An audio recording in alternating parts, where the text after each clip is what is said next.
Hello my beautiful souls! Welcome sa ating tarot reading sessions. Keep in mind, general reading po ito, maaaring mag-resonate, maaaring hindi.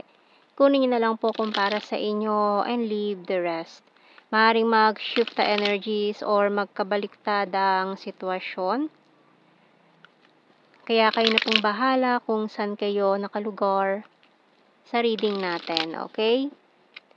Let's see.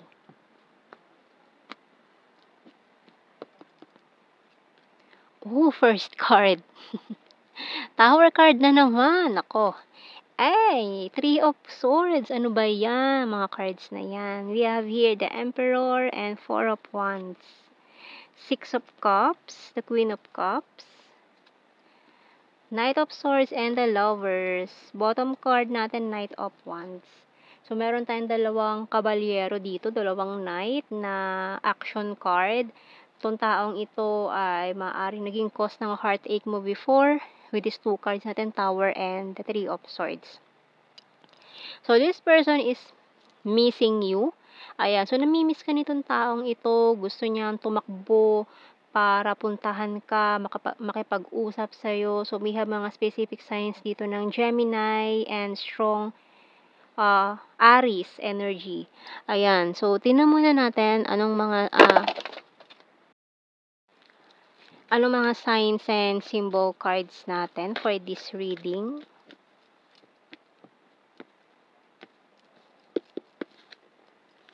So, we have here the healing crystals, lighthouse, tree, bell, letter, and tide. Bottom card natin, falling star. So, mukhang natali itong taon to sa maling sitwasyon before. We have here the healing crystal. So, maaaring nag-heal na kayo from the past. Pero, this person is sending you message or maaaring notification. Kung hindi kayo friends sa social media, maaaring mag-send siya ng friend request.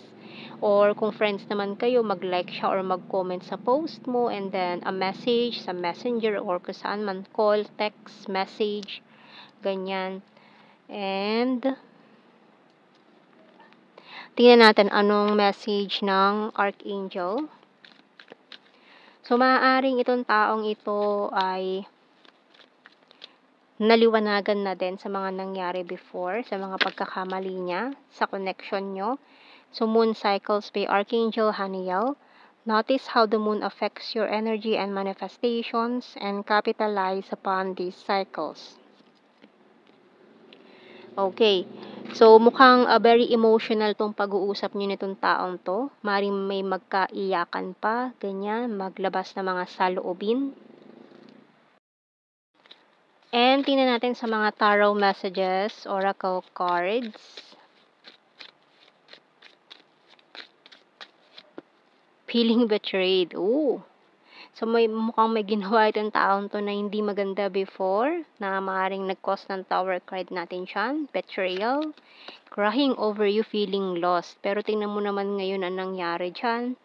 Ngayon, nag-iiyak-iyak siya dyan. So, maaaring magkaiyakan kayo nitong taong ito.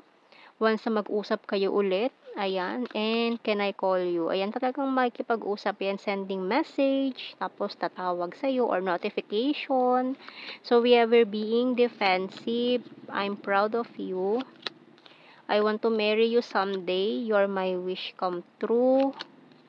Ayan, asking for your forgiveness. Can you forgive me? And yung bottom card natin dito, I'm keeping tabs on you. Ayan, so parang hindi pa rin tapos ang ugnayan yung dalawa nitong taong to.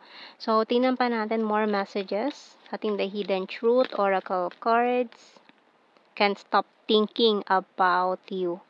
So, palagi ka pa rin niyang iniisip, non-stop. I left you before you could leave me. I know I was a distraction from your pain.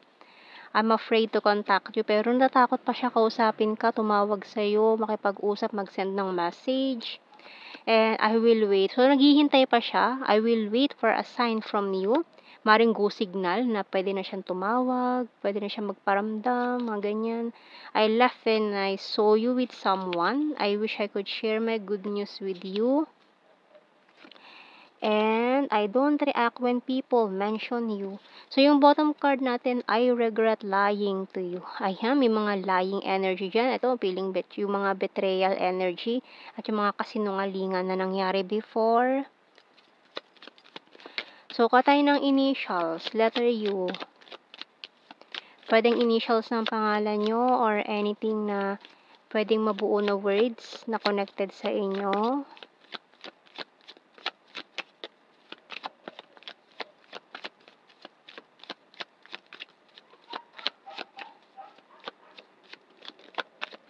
U, X, A. Letter P, N, O, F, S, J, and V.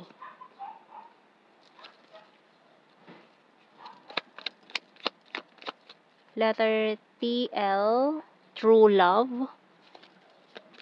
TL daw siya sa'yo. Not tulo laway ha, it's true love.